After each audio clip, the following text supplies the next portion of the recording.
This is Teachers Talk Radio, and you are listening live.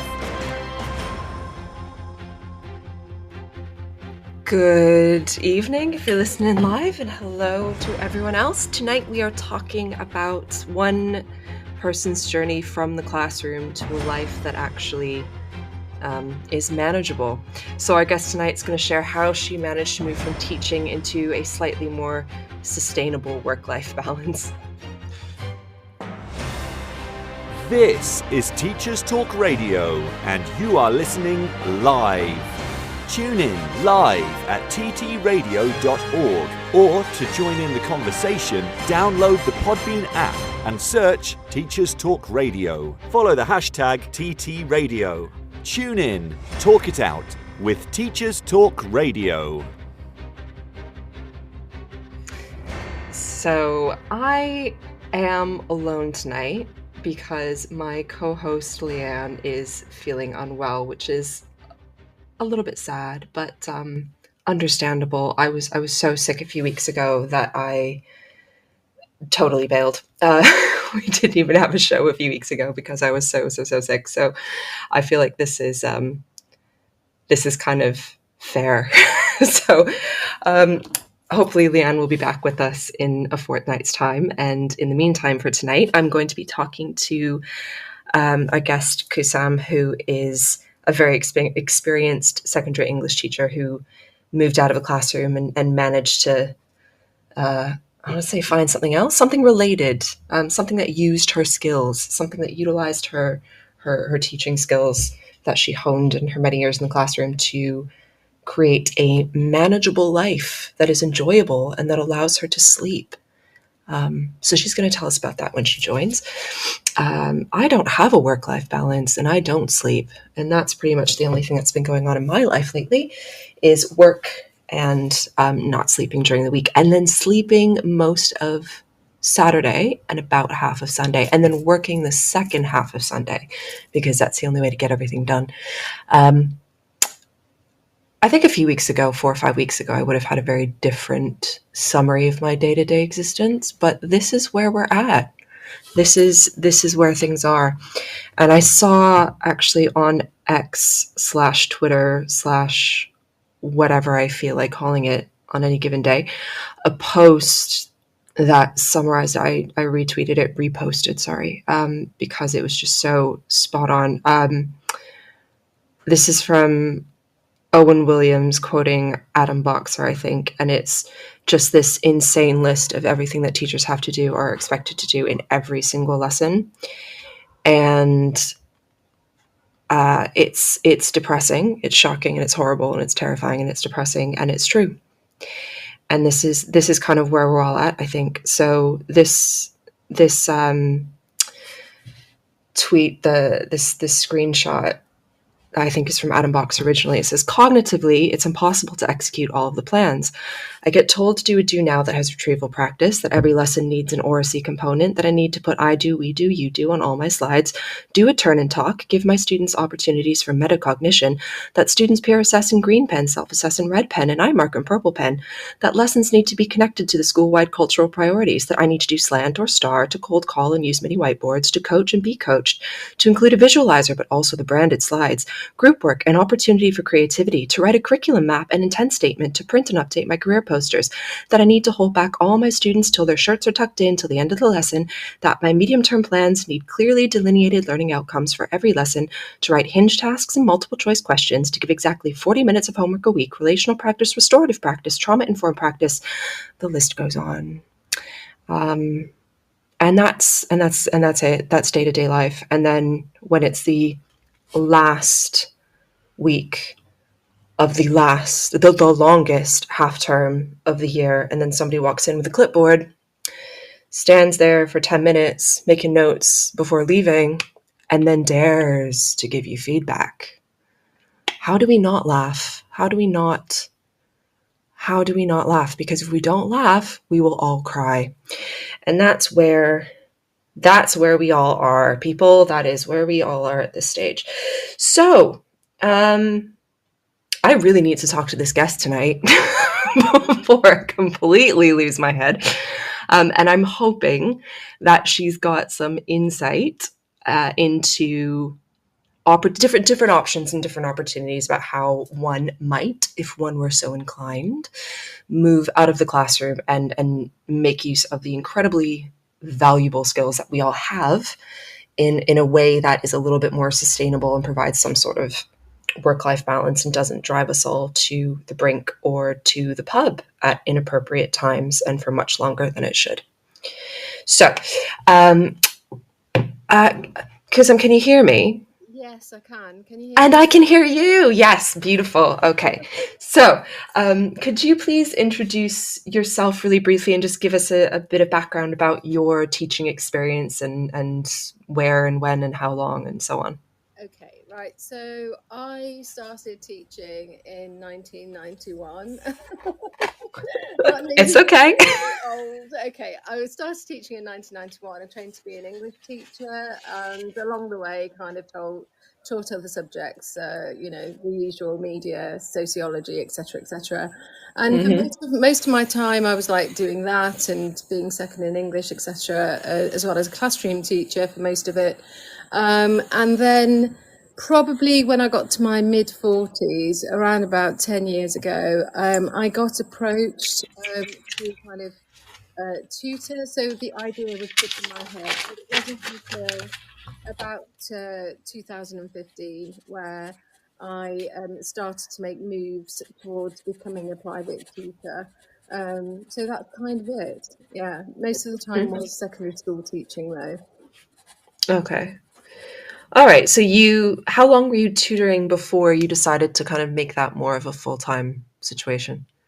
I honestly had ad hoc one or two Okay. students, and I think it was when I decided that I probably didn't want to do mainstream English teaching full time with 30 strong classes, 30 class. I was kind of like, I don't think I want that. I just wanted a bit more autonomy. Everything that you've said about kind of the sheer number of things that you have to do outside of the classroom in order to comply with all of the minutiae of the things that are being put forward is just so overwhelming at times. And I was kind of like, I kind of need to have a plan of how I'm going to do this. And at the time, I was a single mum with 2 children, still at school, or my daughter was on her way to university. But that was the point at which I thought, yeah, I think it's time for a change. Yeah. So was there excuse me, I'm still sick, by the way. Sorry. If there's a long pause where I'm not speaking, it's because I've muted my mic so I can hack up a lung. So was there a straw that broke the camel's back? Was there a particular breaking point? Was there a moment of was there some sort of epiphany where you thought this is just I need to do something else, or was it just a slow kind of realization?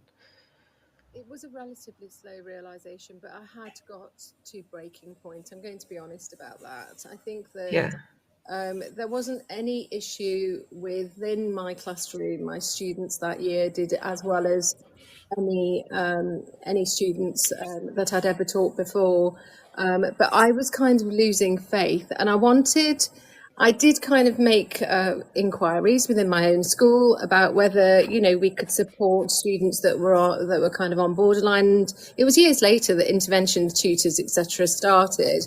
But I was kind of like, I could use my expertise to do that, or maybe I could kind of drop a day of teaching in order to kind of work closely with kids that were struggling with key skills. And I was really, really scrabbling around, thinking in my own brain about how I could use my, kind of decades long experience Yeah. in a sensible way.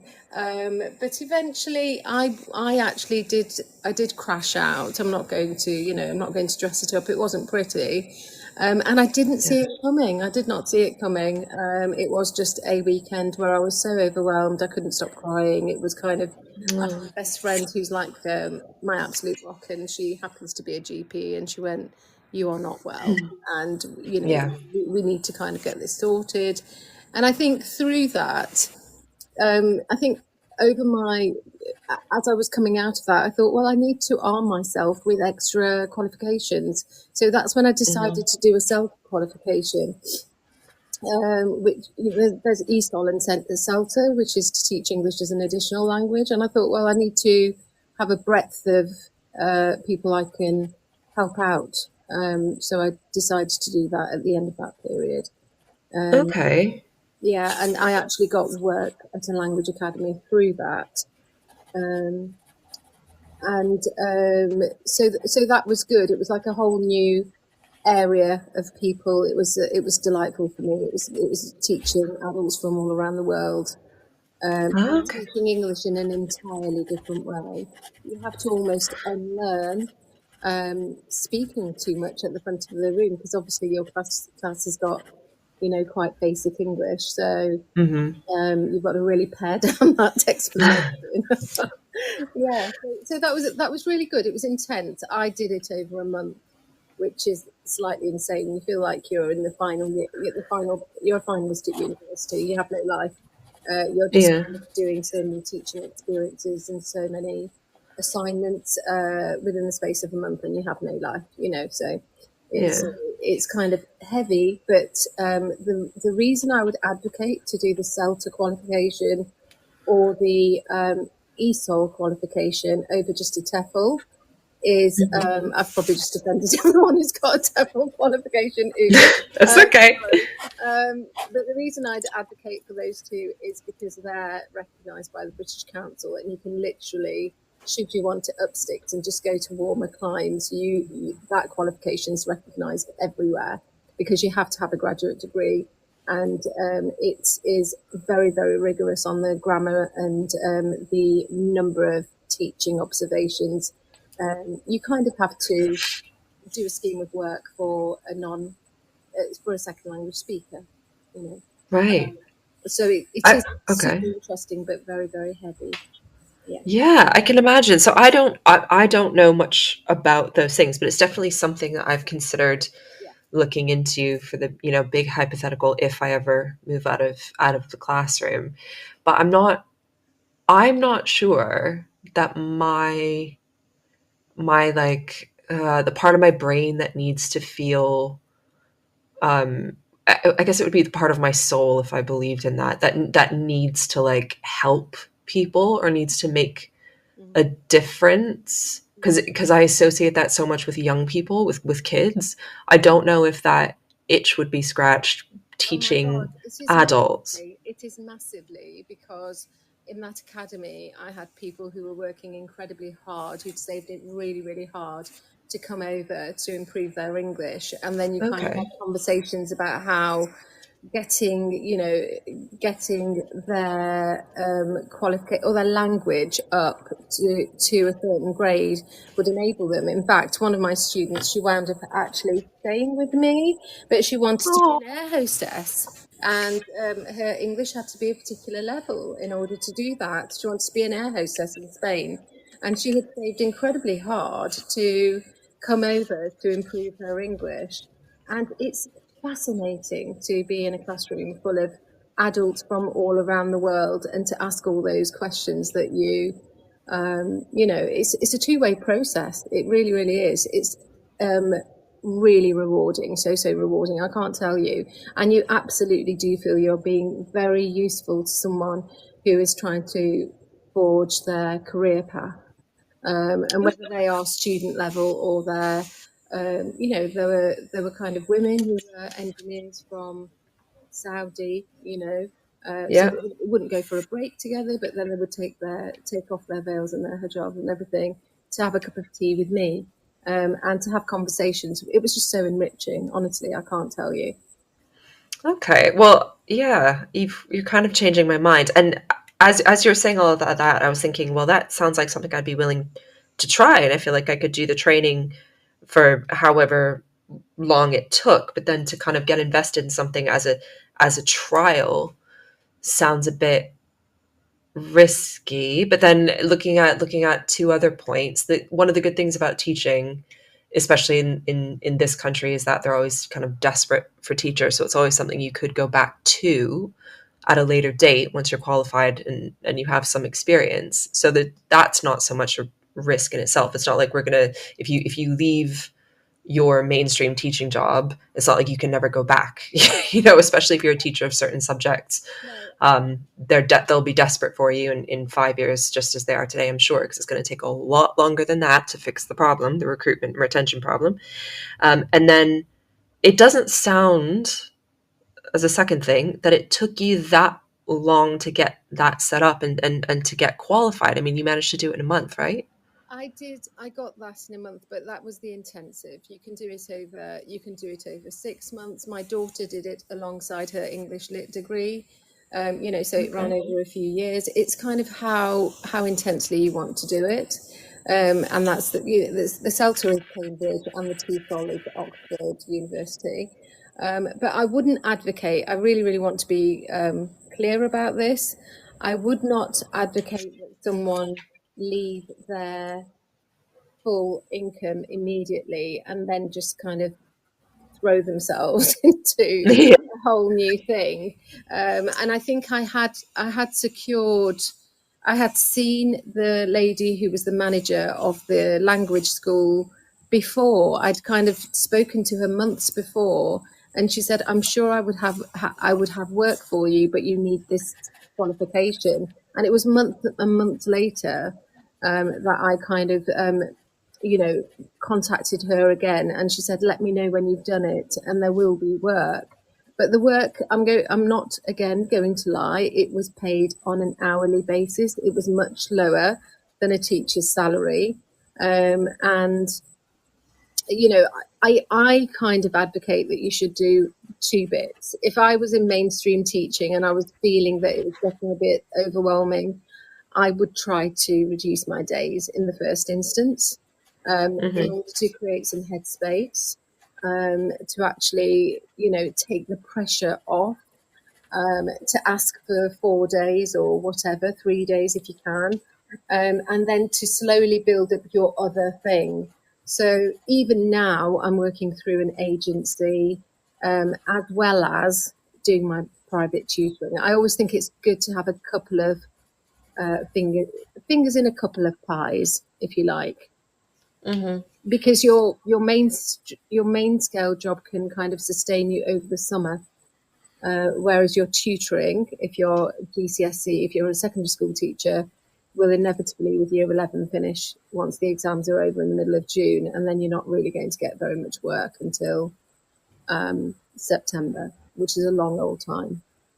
Yes, it is. And that point you made about trying to reduce your days to create a bit of headspace so you can process things and work on any, build up any skills or get any qualifications. And even just to kind of think about what you actually want. I think that's so important. I worked part-time for one term, and honestly, it was the most relaxed I have ever been, like during a work period in my entire life. And I walked into it, and it was just this perfect meeting of absolutely everything. I stepped back into an English teaching role at a school I'd worked in previously, so I knew almost everybody. Almost everybody knew me. Most of the kids knew me. I'd only been gone 2 years, and I was doing a mat cover for a teacher who had been working part-time and had the most beautiful timetable. Even for her part-time timetable, she somehow managed to stay under allocation.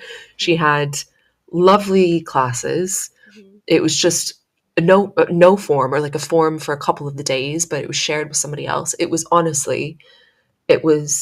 beautiful, and it was 3 days a week. And I had so much else going on in my life at the time that I needed that space to deal with the rest of my life. And I remember thinking, like, waking up I think it was Wednesday and Friday I had off, and waking up one midweek day where I wasn't going in, must have been Wednesday, and just thinking, this is actually perfect. Like, everyone's work week, if we have to work, this is what it should be like, because I actually can deal with the rest of my existence in a way that I had not been able to do probably since I started teaching.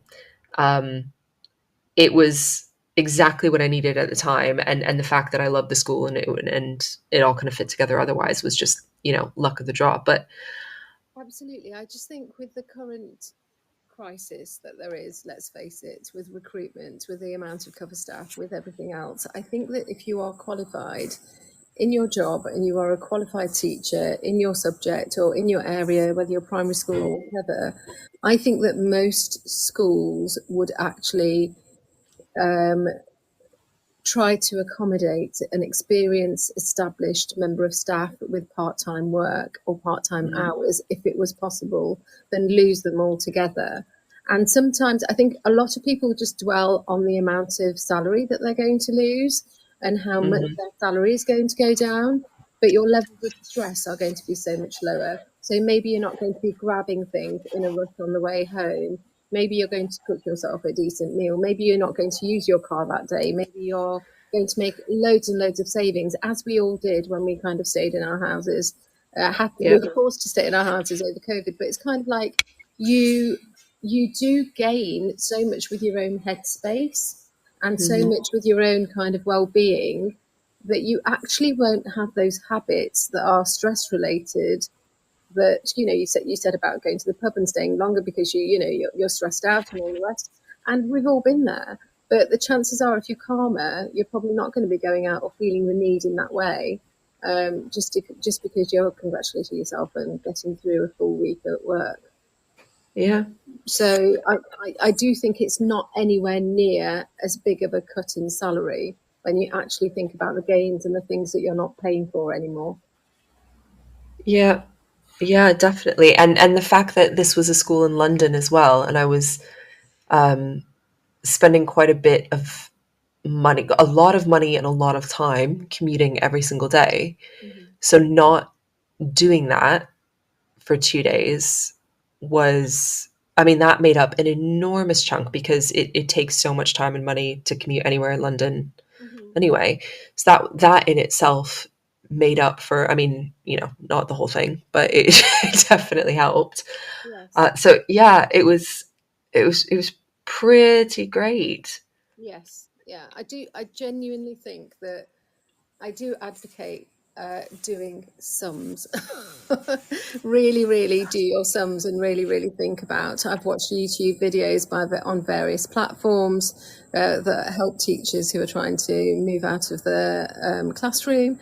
And I think that whole thing where you absolutely sit down honestly with yourself and think about what you actually need as you're outgoing, you realize that it's at much, much lower than you thought. Absolutely. Absolutely.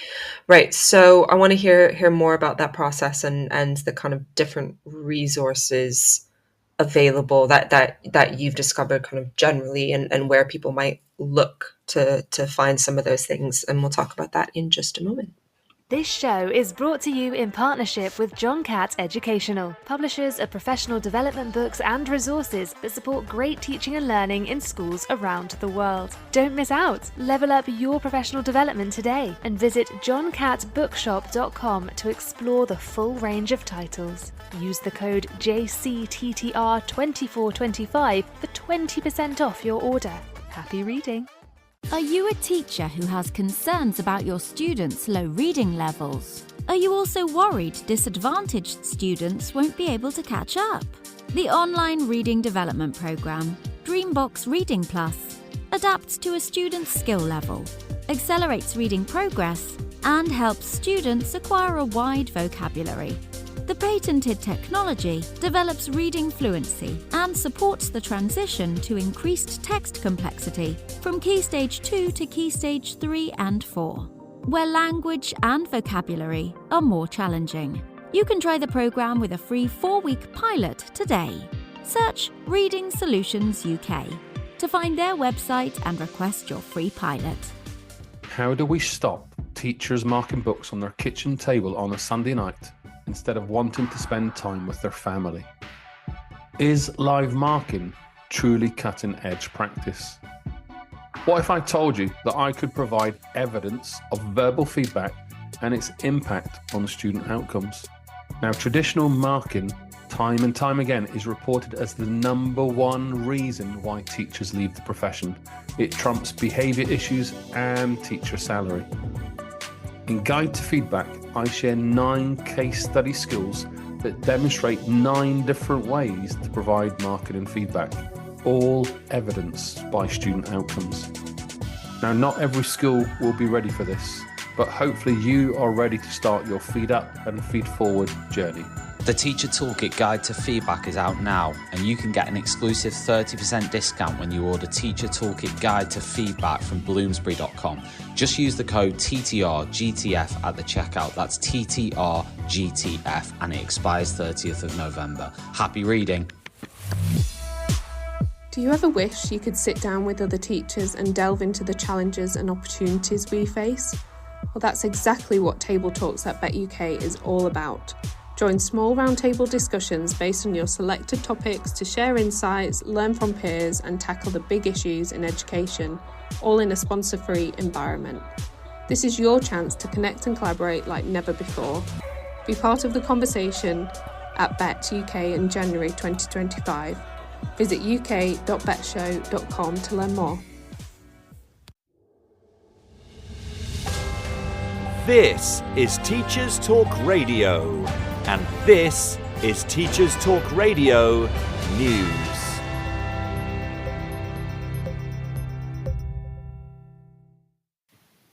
Schools Week focuses on 6 key findings from an annual parent survey. According to the article, most parents said school absence fines would not deter them from taking their child on holiday during term time, with the majority saying it's fine to skip classes to get away. Half of parents say they oppose the policy of fining parents when their child misses school for more than 5 days without good reason or authorisation. Parentkind is calling for the government to review the pricing and marketing of family holidays. The Parentkind survey of all 4 home nations reveals other key findings, which include a quarter of parents considering home education for their children. 2/3 of the parents who have considered homeschooling had children eligible for free school meals, compared with 1/3 from non-free school meal pupils, raising concerns again about the gap between those from disadvantaged backgrounds compared to their non-disadvantaged peers. 1 in 5 parents think that there are too many GCSEs taken by pupils, but only 1/3 of parents thought maths should be studied until the age of 18. 90% of parents thought school reports were useful, and 89% felt this way about parents' evenings too.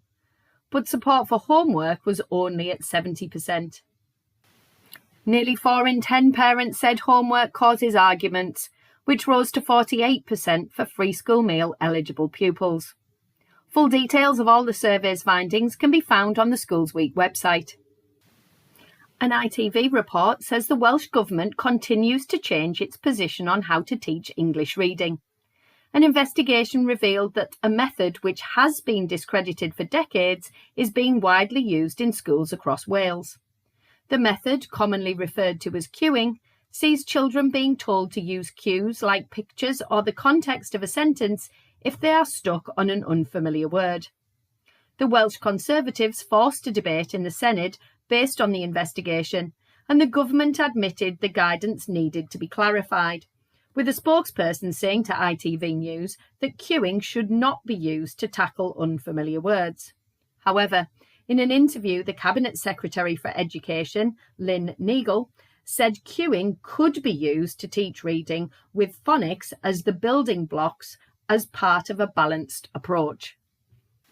Scientists are concerned that using cueing methods with children whose English skills are already behind when they start school only makes things worse. According to the ITV report, some secondary schools say more children than ever are arriving at school in Year 7 unable to decode words, and that reading ages are below chronological ages. Full details of the report can be found online.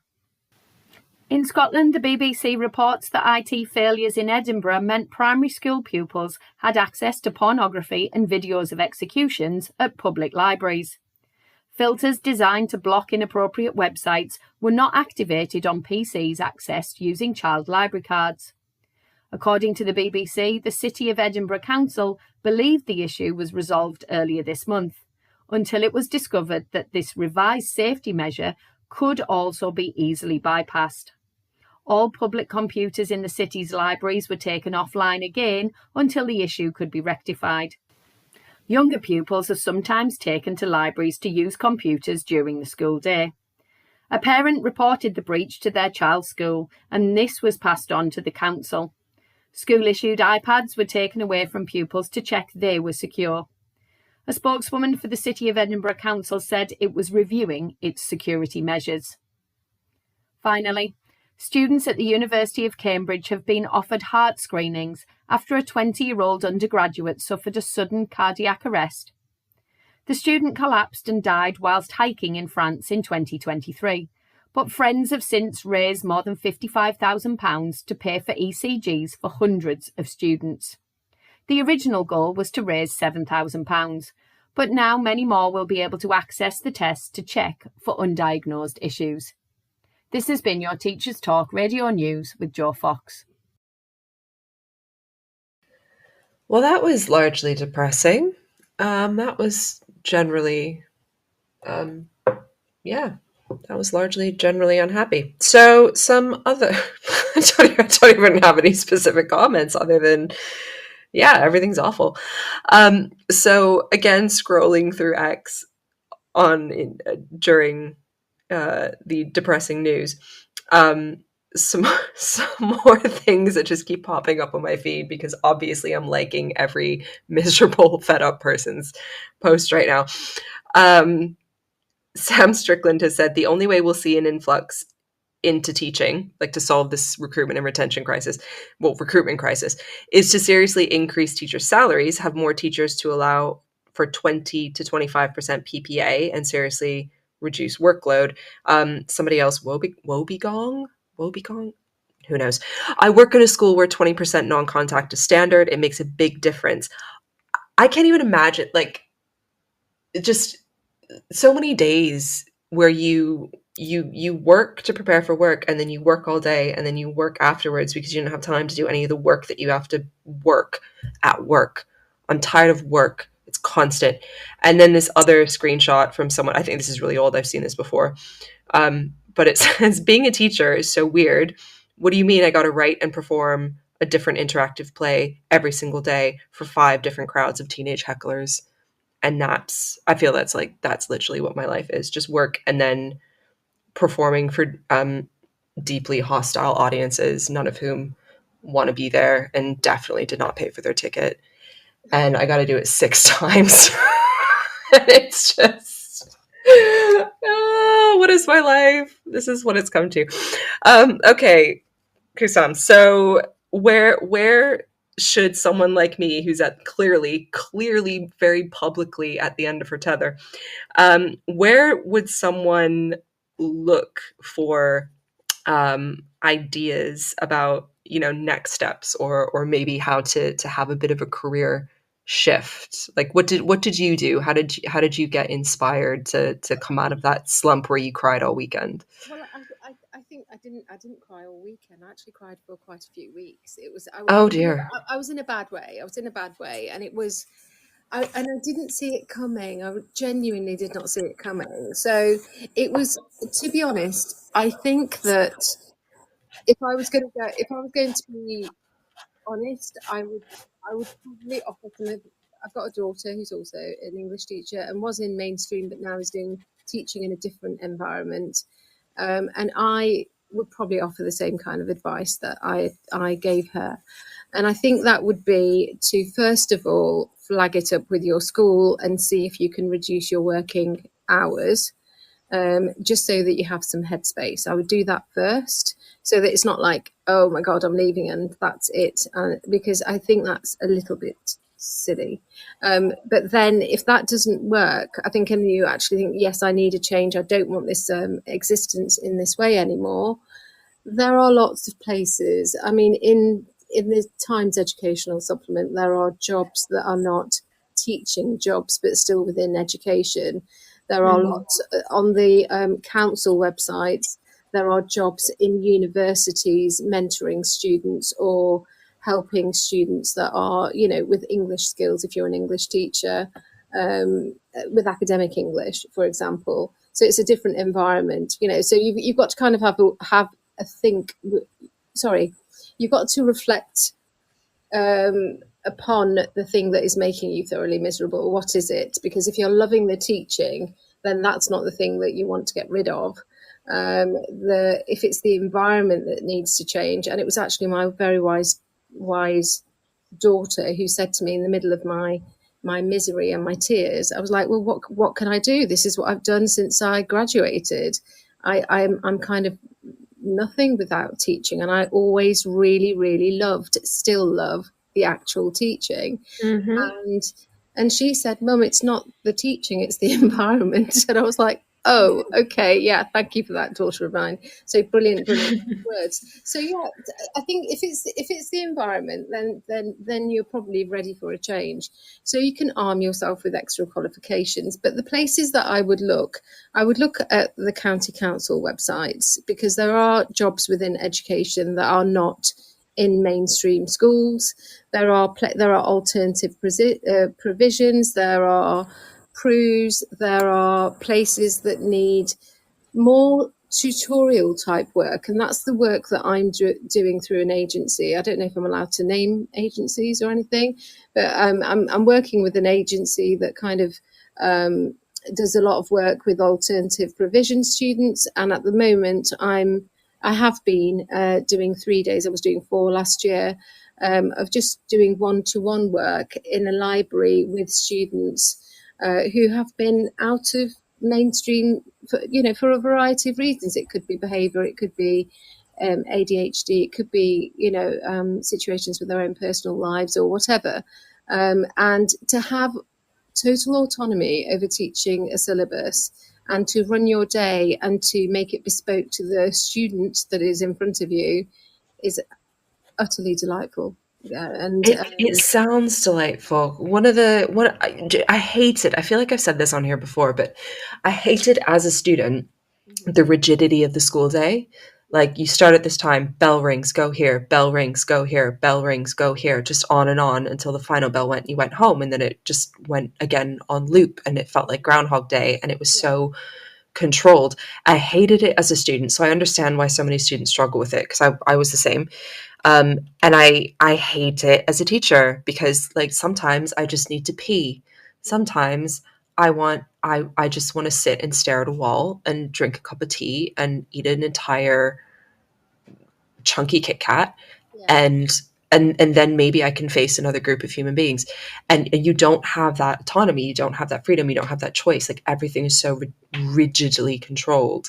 And I think... And it works both ways. You can be kind to yourself, but you can be kind to your student. If your student has got any kind of learning issues, or has got a volatile or whatever home life, and they come and they spill and they say, this is what's gone on, I'm like really not up for it. And you can be a human and go, I'm really, really sorry.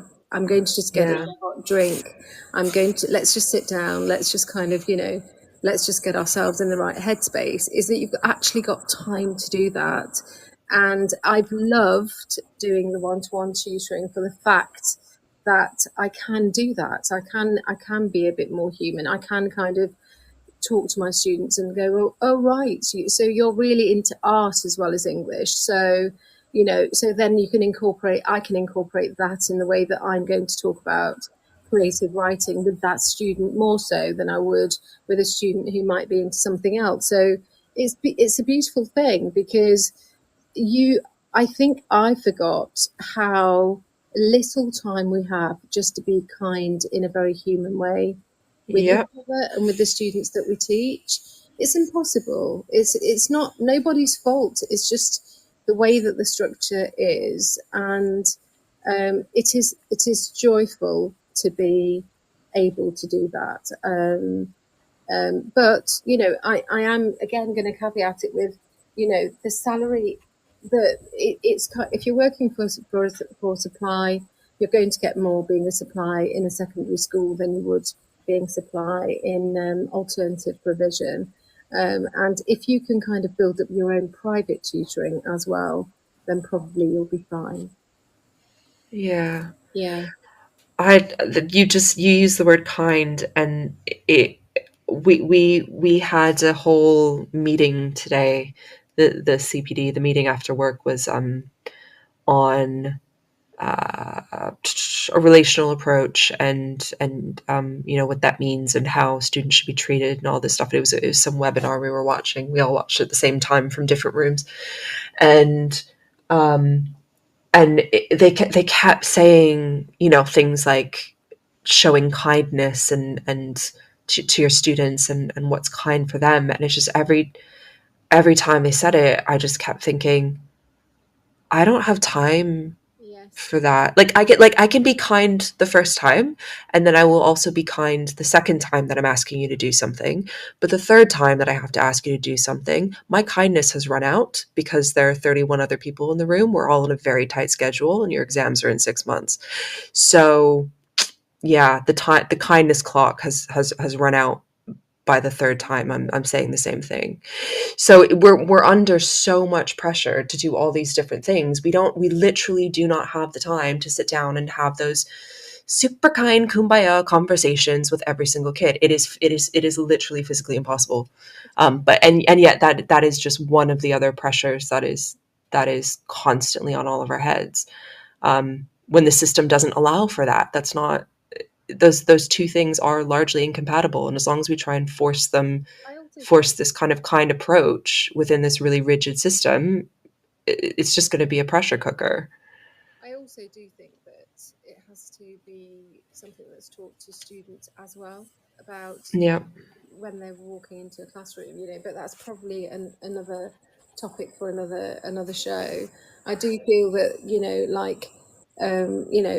manners of address and how to speak kindly and how to give someone space to explain why they're not happy with your behaviour, that, and not talking over, just those basic kind of communication skills. I do think that it's all very well always telling staff you've got to do this more and you've got to do this more and you've got to do this more, but we also do need to address that there's got to be time given over to the expectation, and not in a kind of we're doing an assembly on behaviour and expectation, but that kind of integrated ethos in a school. It's got to be kind of, it's not okay to just go barging through doors and not be mindful about who's behind you. It's just those basic things which are kind of so difficult to kind of address. Yeah, because it's not being addressed at home. And I'm going back to the image of you sitting in the library with one single student who's having a rough day and just making everyone a cup of tea. And I just think, like, yeah, that's what that kid needs. That's what those kids need, not to be crammed like sardines into. They are the students that probably would have been kicking off and would have been not and would have been derailing the entire class.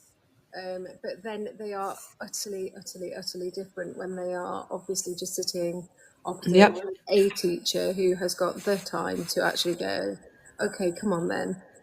These are the things that I would like us to do today. Let's just have a think about what would make the best sense.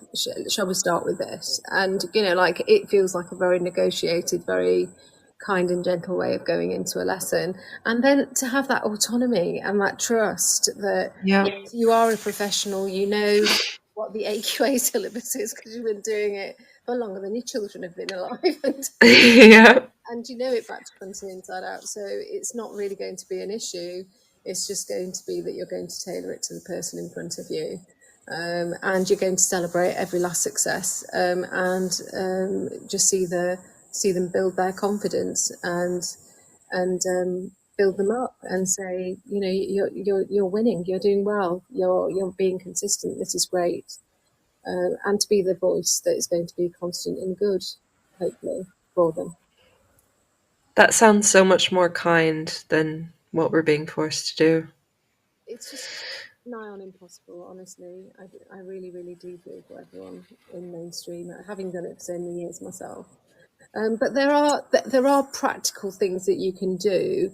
You can get yourself registered with a number of agencies. Don't just go with one.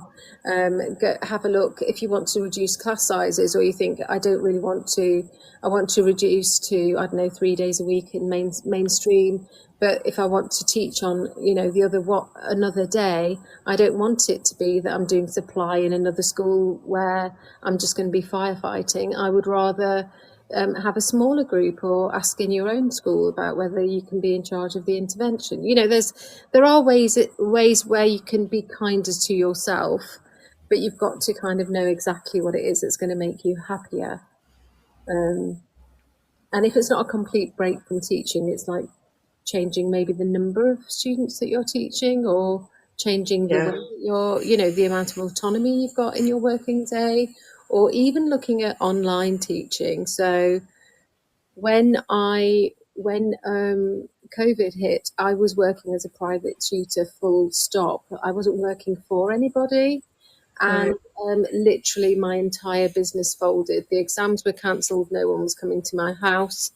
I obviously had to have the 6-month mortgage break. And I was like, oh my gosh, how on earth am I going to go through this? Thankfully, I had some savings to get through it, but I just got very, very busy on Zoom. And it's been another great thing. It's been a kind of a bit of a silver lining, because now I can say to students who are over the other side of Nottingham, yes, I do work on Zoom, and you can do things like I'll do a taster session with you, and there's no obligation. It doesn't matter. You can kind of say whether or not you like it or not, if you think it's a medium that works for you, and it cuts out the hassle for the parents. So if they're not having to drive across the city and then drive back again with their year 10 or 11 to where I am, it's just a lot easier. They can come home, they can have a snack, and they can just log onto their laptop and have their English tutor ready and waiting. So that there are, and of course, if you look at online English, there are lots and lots of ways that you can kind of get involved with that for companies as well, although they don't tend to pay very well per hour compared to what you would probably charge as a qualified English teacher.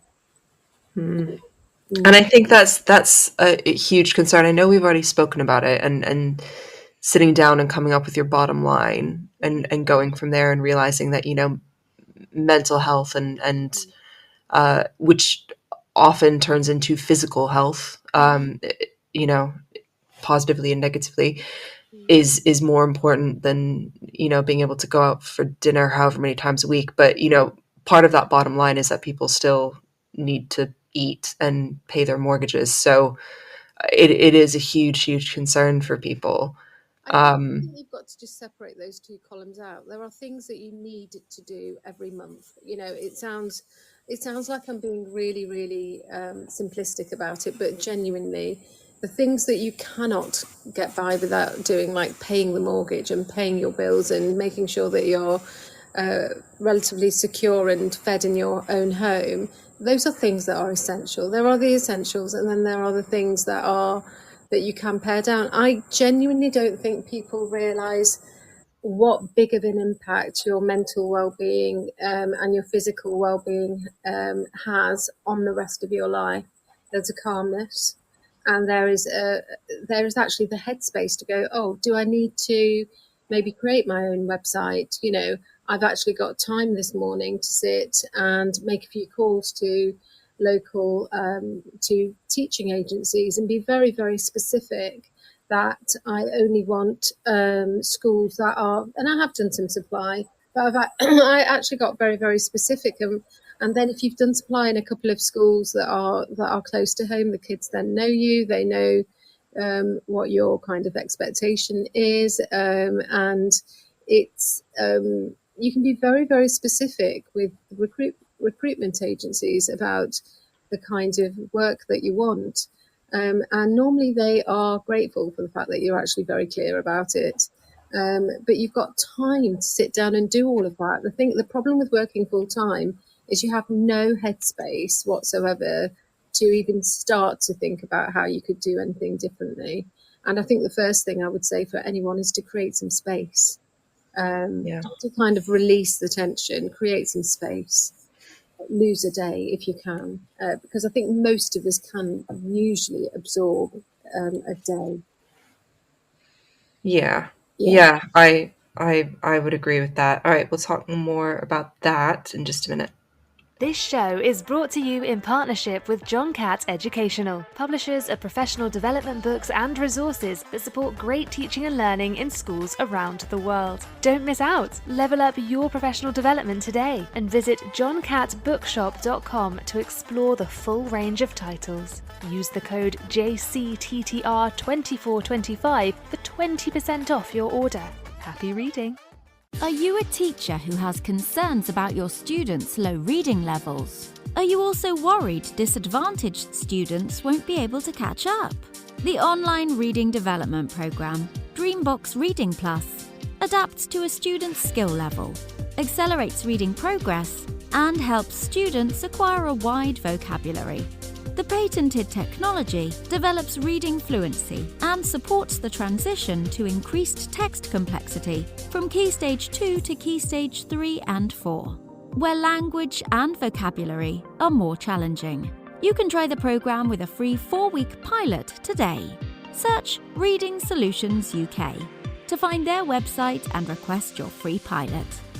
How do we stop teachers marking books on their kitchen table on a Sunday night instead of wanting to spend time with their family? Is live marking truly cutting-edge practice? What if I told you that I could provide evidence of verbal feedback and its impact on student outcomes? Now, traditional marking, time and time again, is reported as the #1 reason why teachers leave the profession. It trumps behaviour issues and teacher salary. In Guide to Feedback, I share 9 case study skills that demonstrate 9 different ways to provide marking and feedback, all evidenced by student outcomes. Now, not every school will be ready for this, but hopefully you are ready to start your Feed Up and Feed Forward journey. The Teacher Toolkit Guide to Feedback is out now, and you can get an exclusive 30% discount when you order Teacher Toolkit Guide to Feedback from Bloomsbury.com. Just use the code TTRGTF at the checkout. That's TTRGTF, and it expires 30th of November. Happy reading. Do you ever wish you could sit down with other teachers and delve into the challenges and opportunities we face? Well, that's exactly what Table Talks at BetUK is all about. Join small roundtable discussions based on your selected topics to share insights, learn from peers, and tackle the big issues in education, all in a sponsor-free environment. This is your chance to connect and collaborate like never before. Be part of the conversation at Bet UK in January 2025. Visit uk.betshow.com to learn more. So that was interesting. The Teacher Toolkit Guide to Feedback, and that the comment about how marking basically kills us, death by marking. But I'm really lucky that I work in a school that champions live feedback and does not expect books to be marked, and we've got a very live marking, sensible marking policy. So that's not part of what's killing me. But I say that, but mock exams are coming up, and I'm gonna have a very different opinion when I've got 30 sets of 4 different exam papers sitting in front of me. But I suppose that's my own stupid fault for teaching English. But yeah, it's just so many things. Oh my God. You don't have any marking, do you? Do you have marking? I have marking that I do. That you've raised an important point. So with the marking that I do in libraries, I do it in real time because there's one person sitting in front of me, so I give immediate feedback. With marking on Zoom, I actually work it so that I do this thing, which I think is very good for safeguarding as well. So if I take on a new student, if they're year 11, for example, I will set a WhatsApp group up with the student, the parent, and me, and all of the communication is done through that. And if they're working on a question, they if they're not typing it in front of me and they're actually handwriting it, because their exams are handwritten, they will then take a photograph and send it through the WhatsApp group, and then I will give them immediate feedback on it. So the marking is done in real time. I've had students say, "Oh, I've just had a go at question 4, paper 1 for language. Can you mark it before the next session?" And I always say, no, I can't, because I need to mark it with you so that you know what you have and you haven't done. And you've got to be savvy. If you're a private tutor, and originally I was driving to people to do the lesson in their homes. I don't do that now. I have not done that for a few years. It's kind of, I am based here in my house because I don't want a 1 hour lesson to actually cost me in terms of time 2.5 to 3 hours because I'm traveling to you, possibly in traffic. So, the way that my business grew, originally I had a website and I got some work through that, but then it's word of mouth. That is your best way. And then because teachers are friends with other teachers, there are normally now, because tutoring has grown so much and it's so normal, it's not stigmatized anymore, is that there are, in any secondary school, there'll be a number of students that are having tutoring outside of their school, and you kind of one or two families, and then there are younger siblings, and then they've got friends or cousins or other people, and so it goes on. And the word of mouth thing happens very, very quickly, but you do have to be savvy about how you are going to charge, whether you are going to ask your regular parents to pay, a month in advance, that you're going to have the timetable sorted. You're going to kind of say what the notice period is, if they need to cancel, etc., etc. I have actually just got a local accountant to do my accounting work. So all of those things are things that I've got better at the longer I've done it. And then I think when you get to a comfortable place where you've got a number of students, and it seems to be ticking over, it always kind of picks up.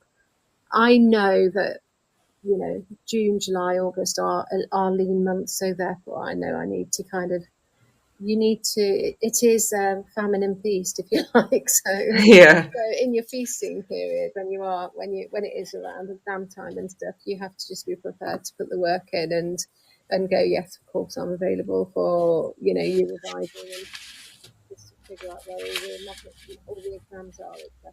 So the other thing that people have done, I've not done, but to make money quicker or better, it's more efficient, is if you've got more than one student doing the same syllabus in the same year, same school, you can literally say, well, okay, we'll do Zoom or whatever, and your rate will be a bit cheaper, but we will have you'll teach 2 or 3 students simultaneously, and that way obviously you're going to make a lot more money in an hour than with one student. But I just really like doing the one-to-one.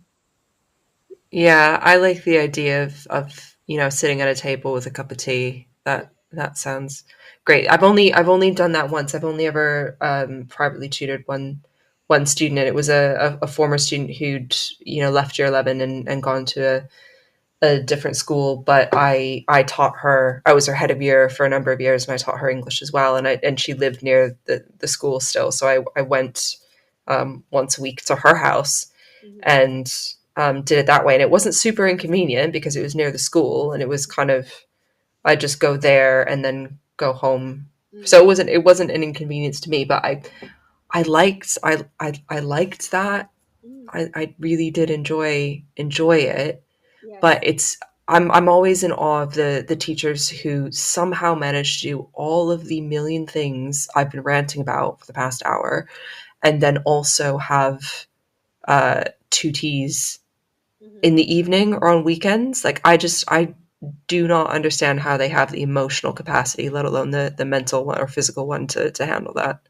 Well, I think I'm just going to make the point. You are an English teacher, and I think English teachers in secondary schools, the level of marking is just beyond belief. So I think you might have space maybe sometimes, but I could not have done it when I was working full time, and I kind of dropped to 4 days, 3 days. I did do it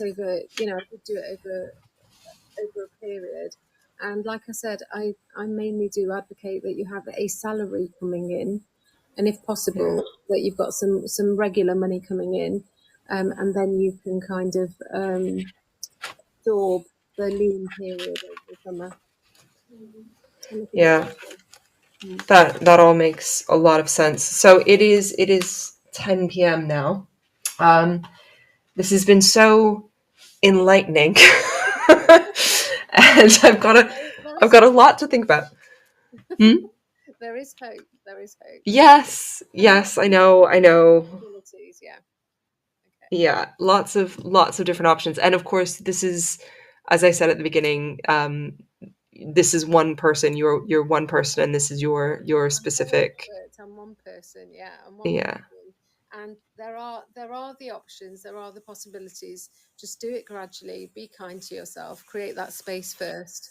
Get your head on, and genuinely just be kind. You will get there. Yeah, we'll see. All right. Thank you so much for giving up your time, your very valuable time, I am learning, to share your experiences and insights. It's been hopeful. Let's go with that.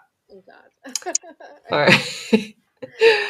All right. Thank you so much, and thank you for listening. I hope you have a bit more of a hopeful day, week, month, year than so many of us teaching are having right now.